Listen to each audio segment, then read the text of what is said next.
used to be a journalist. I am coming from a media background. But I did not bear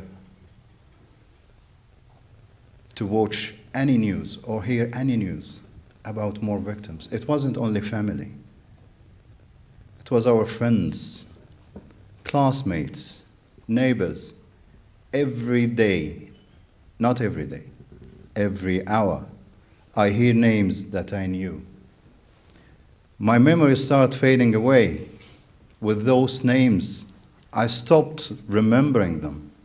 I don't want to remember them because it hurts. It hurts a lot just to remember the names.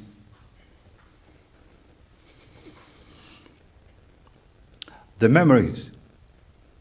When I watched friends, doctors,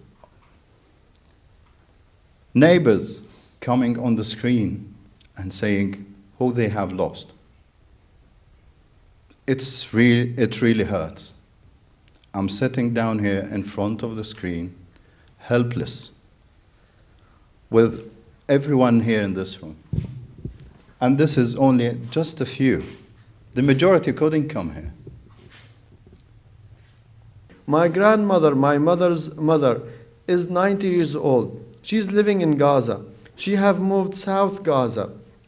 Now 30 family members are living in one small apartment, one toilet. I asked them, how do you sleep? They said, some of us, they sleep in the road, some of us, they sleep in the grass, some of us, they sleep in the corridors, some of us sleep on the beds. And they have one bathroom or toilet in the house. And they said, my grandmother, because she's old and she's scared, she needs to go to toilet every 5 minutes.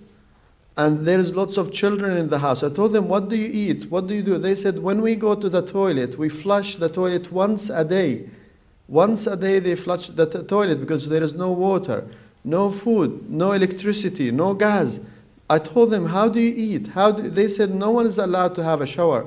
We don't eat meat, we don't eat fish, we don't have bread. I told them, how do you do the bread? They said, we try to make some fire outside the apartment and we cook the bread or cook the food. And it's very risky. If you fire a small fire in Gaza, you will be bombed by the Israelis.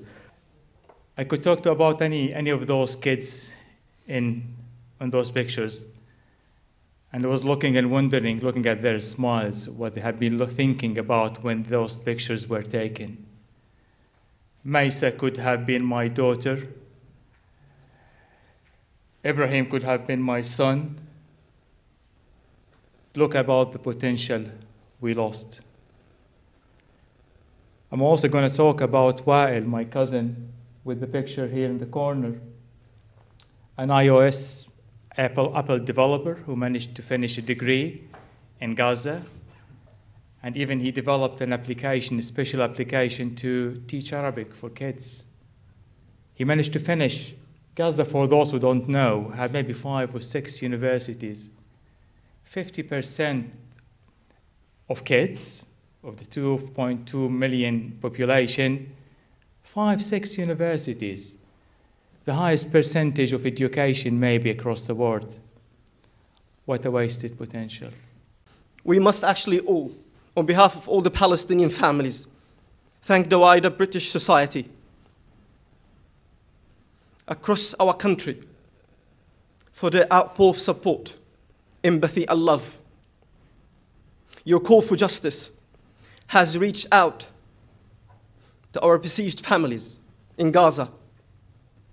And we really hope it will reach our decision makers in our government. We implore all governments around the world, and in particular our government, to call for an immediate ceasefire,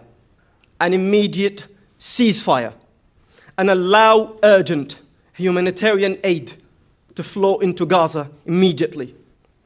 We also asked to evacuate our families who are still stuck in Gaza to come to safety in the UK, and also transfer injured Palestinian children in need of urgent treatment to the UK hospitals.